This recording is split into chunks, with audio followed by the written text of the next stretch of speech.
Hello. In this video, I would like to take you through setting up some of the most commonly used features on the Range Rover Evoque and also show you a few features that are, well, a little less obvious, but no less useful for that. The first thing I would recommend is to download the Land Rover iGuide app. This contains not only a full searchable copy of the handbook, but also a reference guide for warning lights on the dashboard, a frequently asked questions section, and a visual tour around the inside and outside of the car with information on the controls, buttons and features. It's a great source of immediate information when a question pops into your head or you just see a button and you wonder, well, what does that do? Another download is the Land Rover Remote app. Your car comes with a SIM pre-installed by the retailer, who should have spoken to you about the setup of your account that enables many of the intelligent features on the car. And don't forget, every new Land Rover comes with the offer of a free off-road experience, driving one of our cars with a qualified instructor. There is no better way to learn the full capabilities of your new car, and it's great fun too. Okay, let's start then with the smart key. Lock and unlock seem pretty obvious with the deployable door handles responding to each one.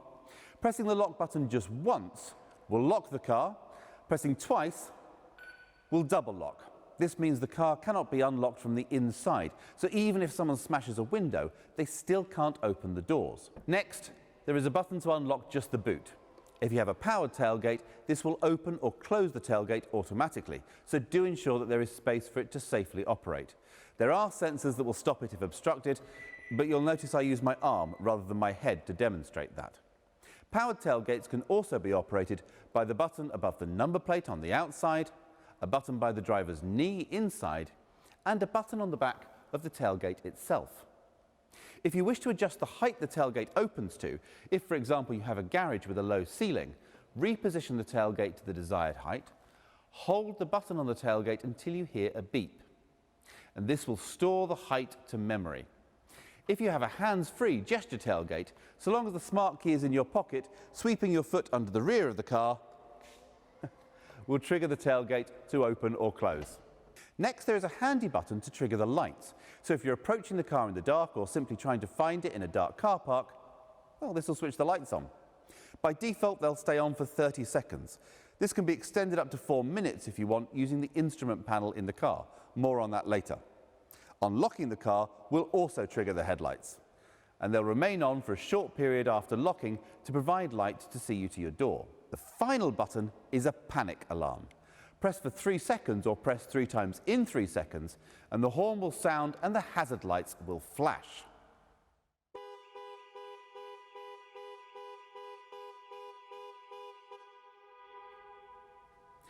After 5 seconds, this can be cancelled by holding the button for a further 3 seconds.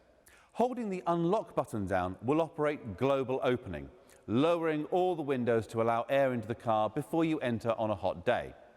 Similarly, if you get out and then realize you've left a window open, hold the lock button to activate global closing to raise all the windows and secure the car. These operations can be enabled or disabled using the instrument panel options. If your car is fitted with keyless entry, you don't even need to remove the key from your bag or pocket. So long as it's within a foot or so of the car, you can just press the button on the door handle and the doors will unlock. When you leave the car, press the button to secure the vehicle. Getting into the car then, the first thing you need to do is find a comfortable position. Seat controls can be found on the outside of the seat. Steering wheel adjustment is either electric, using the joystick on the right-hand side of the steering column, or manual. Pull the lever on the underside of the steering column down, adjust the reach and rake to suit, and then push the lever up to lock the steering wheel in place. Mirrors are adjusted using the controls mounted on the driver's door. Select which mirror to adjust using the buttons, and then use the joystick to adjust the angles. Incidentally, if you have power folding mirrors, pushing both buttons together will fold them in. Useful if squeezing through a tight gap. Once everything is adjusted to your satisfaction, if you have memory settings, you can save these positions. Just press M, and then within 5 seconds, press one of the numbered memory settings. You'll hear a chime to confirm that it's saved. You can switch between stored settings just by pressing these numbered buttons. Great if you share the car with another driver. Controls for the electric windows are located on the driver's door. Locking the operation of windows from the rear seats will also engage the child locks on the rear doors. Most people will want to leave their windscreen wipers set to auto, Move the stork to its lowest position and then come up one notch. Sensitivity can be adjusted using the rotating collar. Pull forward for screen wash. The outer collar operates the rear wiper, and the buttons on the end controls the rear screen wash. Similarly, the headlights are best set to auto by rotating the outer collar. Pulling the stork towards you will flash the main beam. When driving at night, pushing the stork away from you will toggle the main beam on and off. There's an array of controls on the steering wheel. On the right-hand side are the controls for cruise control. Press Set when travelling at your preferred speed, and the car will automatically maintain that speed until you touch the brakes or press Cancel. Pressing the accelerator will cause the car to speed up, but when you release, it will return to the set speed. Pressing plus or minus will increase or reduce the set speed. If cruise control has been cancelled, pressing resume will return the car to the last set speed. The limb button switches the function between cruise control and speed limiter. Lane keep assist can be toggled on and off with the button marked with converging white lines. The final control activates the heated steering wheel. On the left side, the circular dial controls volume and buttons to skip tracks or change radio stations. The menu button triggers the instrument panel menus, allowing configuration of safety systems, heads-up display and driver convenience features, while the outside of the dial controls navigation through these menus. Explore these options to set the car up to your preferences. The phone icon will answer a call or start the process to dial a contact on a connected phone. Pressing it during a call will end the call. A quick press on the voice control button will allow you to use voice commands. Wait for the chime and then just say, "Call home." A full list of the available commands can be accessed on the main infotainment screen. Starting the car is as simple as putting your foot on the brake pedal and pressing the start button. For manual cars, press the clutch. So long as the smart key is in the car somewhere, the engine will start. When you switch the car on, the 10-inch infotainment screen will display three main options: navigation, media and telephone. If you haven't already paired a phone, it will prompt you to do so. Tap on the Phone tab, then open Bluetooth devices on your phone and select Range Rover Evoque. Accept pairing on both your phone and the screen, and from now on it should automatically pair every time you get in the car, allowing hands-free calls, voice dialing and music streaming over Bluetooth. Text messages can be displayed on the main screen, and the soft key allows for them to be read aloud. On Apple phones, it's necessary to enable this feature by selecting Settings and Bluetooth, then selecting the connection to the vehicle and enabling Show Notifications. If you prefer, connecting your phone with a cable will allow Apple CarPlay or Android Auto to mirror your phone screen on the car's infotainment system. A long press of the voice command button on the steering wheel will then connect you to your phone's voice assistant. Going back to the home page, tapping on the Media tab will take us to the DAB radio. Tapping Source will reveal the phone that you've just paired as a possible audio source. Radio stations can be easily selected from the menu, or you can simply use the voice commands from the steering wheel. Tune radio to BBC Radio 2. The third option from the home screen is the Navigation Pro system, standard from S level upwards. To input a new destination, tap on the magnifying glass and then type any postcode, address or point of interest into the search box at the top of the screen. You can also search for businesses and transport links, hotels and restaurants. Where possible, the system will show TripAdvisor reviews. Destinations can be easily set by voice. Navigation, take me to 33 Baker Street, London. As well as appearing on the main 10-inch screen, navigation instructions will also be shown on the cluster display in front of the driver. The display can be reconfigured for a 1 or 2 dial display by pressing Menu and selecting Display Options. You can even bring the map across the whole screen, retaining a digital readout of your speed.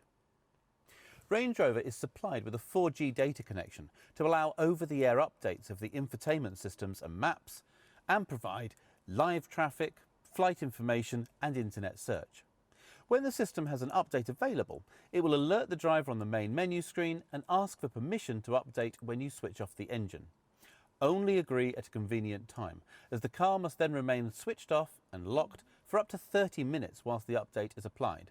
Swiping to the left from the home screen reveals additional features, such as 4x4 information and driving efficiency analysis, and options for smart settings.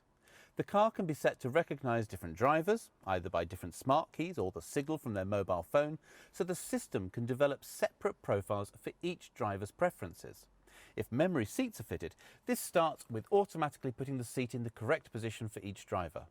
It will also remember that you like a one-dial display, but your partner prefers two dials with the map shown between them. Obviously, this involves storing a level of personal data, so when setting the system up, you can choose what data is stored on each profile. If you don't want it to store location data or information on your phone calling habits, just deselect these options. PHEV models have a My EV feature, which allows charge to be conserved by enabling save mode. This allows electric charge to be reserved for driving in urban areas later in the journey. To disable, simply press Save Again. A button on the centre console engages EV mode, although the engine will restart if the charge is too low or greater acceleration or speed is required. The lower touchscreen controls heated seat options, off-road controls, heated windscreen and ventilation. A quick swipe down will transfer phone and media controls to the lower screen for occasions when you're using the navigation map on the main screen. Heated and cooled seats can be controlled by the large rotary dials also used for climate control, by simply pressing the dial in to change function. Top spec cars also have massage seats controlled through the menu on the lower touchscreen. The panel below the touchscreen is dominated by two large dials which set the temperature for climate control. Pressing the dial in will toggle the function to control the heated seats. The terrain response modifier button will enable the right-hand dial to select different off-road modes. The ventilation modifier will allow the left dial to control fan speed. Front and rear heated windscreens and air recirculation are controlled with the centre panel. Range Rover Evoque features a pistol grip gear selector. Press the brake, squeeze the trigger and pull towards you to engage drive, push away to engage reverse. Shifting towards you and then nudging to the left will enable sport mode. This will alter the operation of the automatic gearbox, holding onto gears longer to give punchier performance. You can manually shift up and down the auto gearbox using the paddles either side of the steering wheel. To return the car to automatic operation, hold the right paddle towards you for 3 seconds. When you come to a stop, press the button on top to put it back in park.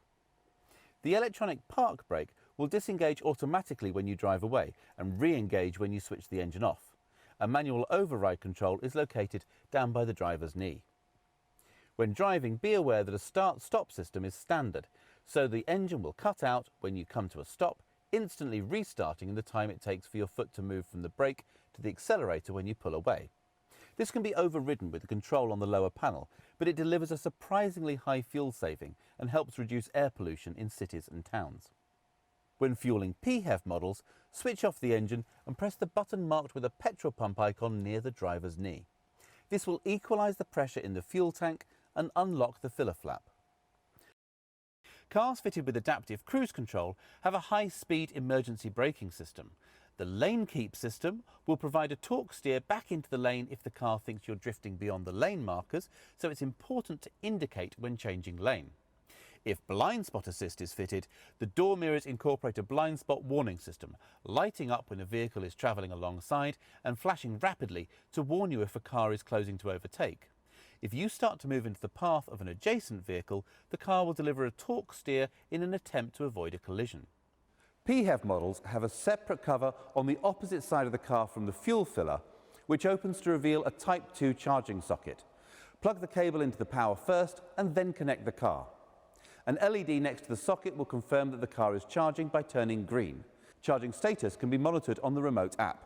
The engine will not start with the power cable connected. The remote app provides monitoring of many systems. When you first run the app, there is a quick startup guide to aid setup, and then it provides control over remote locking and unlocking of the car, tells you how much fuel is left in the tank, reports the last parked location of the car so you can always find your way back to it. And it can export a full journey log in the form of an Excel spreadsheet, so if you have to note business mileage, it's dead easy to keep track of it. It also provides remote activation of the climate system, cooling the interior in summer before you get in, or warming and de-icing the car in winter whilst keeping the car fully secure. Because this feature starts the engine, it's only available on cars with auto gearboxes. This video has really only touched on the essentials. Please make use of the iGuide app or videos on our YouTube channel to find out more, or contact your retailer with any questions. Thank you for your time and enjoy your time with the Range Rover Evoque.